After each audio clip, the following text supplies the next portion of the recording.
Rocky, kalau kita ngomongin IKN, ini pasti ada dua opini yang berbeda sekali.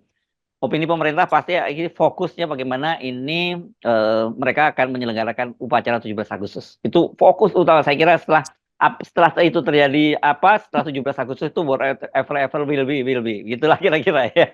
Karena tanda-tandanya semacam itu. Ibu Sri Mulyani pada Maret kalau tidak salah ya sudah memberikan warning bahwa anggaran untuk IKN itu tersisa tinggal 17 triliun sekian dari 90 triliun itu ya, Bung Rocky, karena sudah 80% dipakai gitu.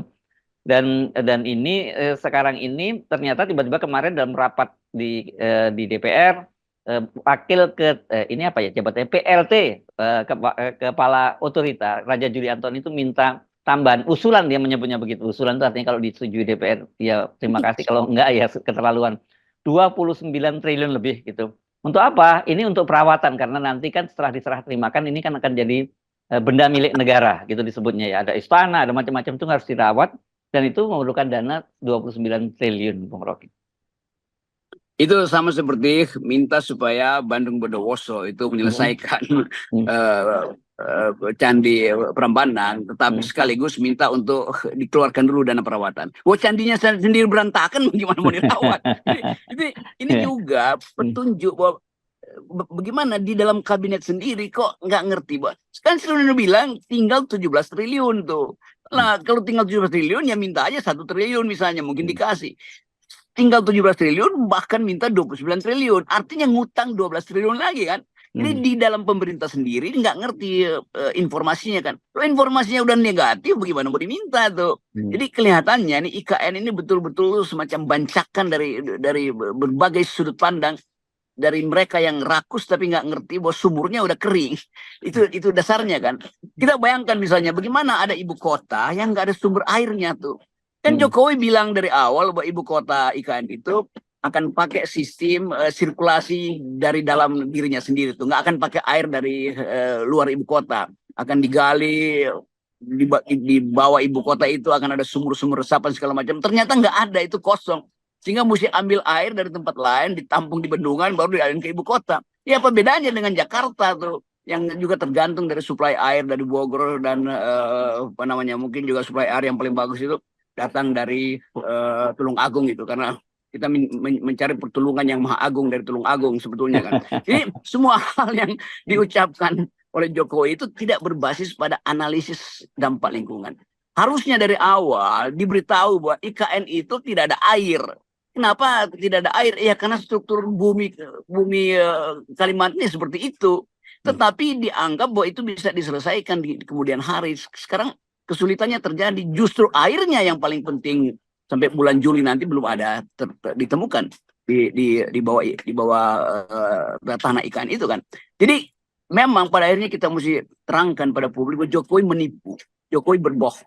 Gimana dia mulai berbohong? Ketika AMDAL itu tidak dibuat, atau AMDAL dibuat setelah keputusan politik. Nah itu juga kacau cara berpikirnya. Mestinya ada AMDAL dulu, baru ada keputusan politik. Nah sekarang masalah AMDAL itu muncul satu persatu. Ya, belum lagi ternyata kemudian terungkap bahwa sebenarnya kan mereka ini Bappenas ini menggunakan McKinsey ya, konsultan internasional untuk membuat perencanaan planningnya ibu kota negara baru. Tapi kemudian terungkap bahwa ada patok-patok yang dibuat, titik-titik yang dibuat oleh McKinsey itu digeser-geser aja oleh Pak Jokowi. Dan kita tidak tahu pertimbangannya apa Pak Jokowi. Kita menduga apakah ini berkaitan dengan mistis atau sebenarnya teknis gitu.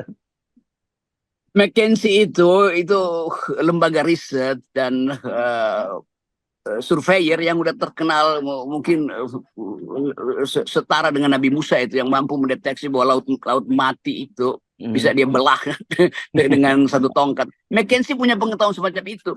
Karena itu yang dibuat McKinsey itu sebagai riset pertama, itu betul-betul dasarnya adalah efisiensi. Dasarnya adalah kemampuan untuk menghidupkan arsitektur bersamaan dengan daya dukung lingkungan. Nah Jokowi pindah-pindahin patok itu artinya si McKinsey bilang, ini orang nih nyawa gue ini untuk bikin kacau, apa dia nggak ngerti bahwa fungsi dari konsultan itu adalah membentuk konsep dari awal tuh. Jadi memang Jokowi mungkin dukunnya bilang jangan pakai McKinsey tuh, karena dukun Jokowi itu nggak percaya pada ilmu pengetahuan. Jadi itu yang terjadi di IKN. Nah itu yang kemudian sekarang berantakan. Jadi dari awal kita tahu ini konsep IKN ini tidak dibentuk atas dasar temuan ilmu pengetahuan, tetapi dengan mimpi mistik atau ambisi Jokowi aja kan. Ya, iya, iya. Nah, tadi kan Anda menyinggung soal Loro Jonggrang. Ya, kalau Loro Jonggrang kan kemudian Bandung Bondowoso mengkutuk Loro Jonggrang jadi satu candi, jadi lengkap begitu ya. Jadi candi Loro Jonggrang. Kalau ini siapa yang harus dikutuk untuk mewujudkan IKN ini kan jadi nggak akan terwujud begitu. Ini Bandung Bondowoso Loro Jonggrang itu hidup di dalam satu orang, dia sendiri tuh, dia jadi Bandung Bondowoso, jadi Loro Jonggrang, dia berantakin sendiri kan. Jadi ini Muki di Jonggrang sebetulnya nih itu. Jadi semua hal yang kita bayangkan tentang masa depan itu akhirnya berantakan. Dan ini soal pertama yang dibayangkan juga oleh Pak Prabowo. Setiap kali Pak Prabowo dengar kata IKN, Pak Prabowo langsung dermatitis itu, kulitnya mungkin gatal-gatal. Karena ini adalah soal yang menyangkut masa depan pemerintahan Pak Prabowo nanti tuh. Begitu simbol IKN berantakan, maka seluruh aspek keberlanjutan juga hilang tuh. Dan dia mesti terangkan pada Jokowi bahwa ini tidak mungkin dilanjutkan. Tapi bagi Jokowi nggak bisa, ini harus dilanjutkan tuh. Kenapa? Karena ini perintah dukun, bukan perintah ilmu pengetahuan. Iya, iya, iya, iya. Dan yang menarik kan begini, dalam kasus ini ya, dalam kasus batas ambisi dari Jokowi itu kan APBN. Mau nggak mau akhirnya seperti itu juga. Dan saya kira batas realitas atau kompromi Pak Prabowo untuk melanjutkan atau tidak IKN dan warisan-warisan Pak Jokowi itu juga IKN juga begitu, Bung Rocky. Sorry, pada akhirnya APBN, APBN juga. APBN juga. Ya, ya. Jadi bangkrutnya APBN dan harus cari uang 800 triliun tahun depan itu udah bikin Prabowo pusing tuh. Karena itu saya kira Prabowo fokus pada APBN, fokus untuk menyelesaikan hidup mati janji-janji dia melalui APBN. Kan lain di Amerika itu ya APBN itu belakangan aja lah, karena bagi publik Amerika yang penting ada easy money itu, karena itu sistem perbankan mesti bagus, sehingga mungkin akan diminta supaya Menteri Keuangan itu datang dari kalangan moneter aja, jangan dari kalangan fiskal, karena fiskal itu artinya pajaknya akan dinaikkan lagi, memeras rakyat lagi. Mending main di demand supply jumlah uang yang beredar. Tetapi itu juga potensi untuk dapat serangan balik, yaitu ke inflasi kan. Jadi semua hal yang ada di dalam teori ekonomi itu nggak dimiliki oleh Jokowi kan. Jadi bagi Jokowi, apa yang diambisikan itu harus dilaksanakan. Inilah contoh dari presiden yang tidak berpengetahuan. Dan menteri-menterinya itu nggak mampu untuk menegur presiden. Mesti Sri Mulyani sejak 8 tahun lalu udah kasih tahu pada presiden. Jangan paksa APBN itu membiayai proyek-proyek yang infrastruktur yang bersifat mercusuar. Itu berbahaya tuh.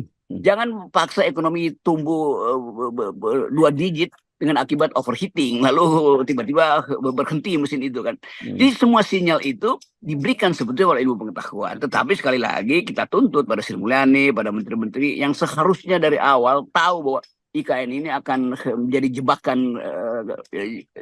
jebakan fiskal kita tuh. Nah itu sebetulnya kejahatan yang harusnya juga di masa depan itu ditagih. Anda teknokrat tapi Anda tahu ini akan jeblok, kenapa Anda iakan? Jadi itu tabungan korupsi dari rejim hari ini akan dibongkar nanti pada satu saat ketika rejim ini sudah selesai. Ya, ya. Ini menarik kelihatannya. Ya sayangnya itu dilakukan oleh Ibu Sri Mulyani setelah betul-betul di akhir masa jabatannya. Kemarin ada peristiwa yang cukup lucu dan itu jadi bercandaan juga di DPR ketika Bahlil ngamuk-ngamuk karena ternyata anggaran dari kementerian dia dan lembaga BKPM itu dipotong 50% sementara targetnya tetap sama dengan target sebelumnya.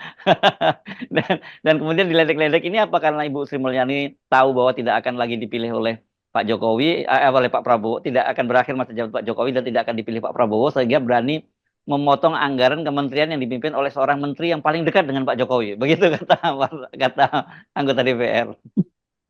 Ya tentu kita lihat ada kemasukakalan dari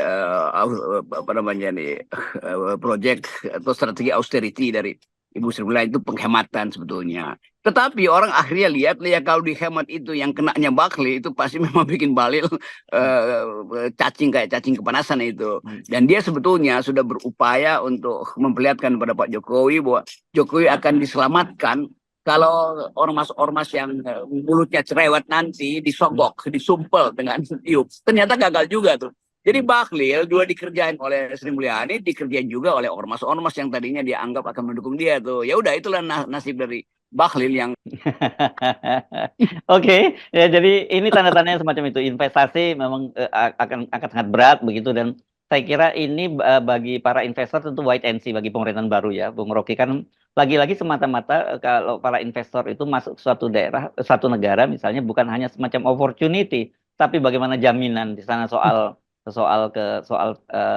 hukumnya dan sebagainya. Dan sekarang saya kira ada pertimbangan yang lebih sophisticated lagi berkaitan dengan masalah lingkungan dan soal hak asasi manusia. saya kira itu yang akan jadi sinyal apakah investor atau dunia internasional akan mendukung pemerintahan Prabowo atau tidak tuh. Tentu yang pertama portofolio kabinet akan dinilai itu apakah portofolio kabinet itu menunjukkan menteri-menteri yang pro lingkungan atau di dalamnya justru banyak menteri-menteri potensial lakukan korupsi di bidang lingkungan atau korupsi di bidang pangan kan. Jadi sekarang data-data yang masuk ke lembaga-lembaga surveyor asing itu yang otaknya bagus dan ke LSM dunia itu mereka memantau nih apakah kabinet Pak Prabowo itu akan hijau atau justru merah. Merah bukan karena ada PDIP, merah karena di dalamnya banyak red tape itu, banyak birokrasi yang menunggu malak sana malak sini. Jadi menteri-menteri strategis di bidang ekonomi terutama atau menteri pangan yang sedang dipromosikan Pak Jokowi mesti betul-betul menteri yang bebas dari celaan atau bebas dari dugaan pemain di belakang layar untuk memungkinkan bidang-bidang strategis pertanian, kehutanan, dan tambang kita itu dipermainkan oleh kartel. Jadi itu saya kira pesan kita supaya hati-hati Pak Prabowo. Jangan sampai kabinet Anda disebut sebagai kabinet yang penuh dengan jebakan korupsi. Ya, dan kabinet orang-orang toksik. Nah, itu lebih bahaya lagi. Ya, itu dia. Toxic person ada di situ semua tuh. Oke, baik. Makasih, Bung Rocky ya.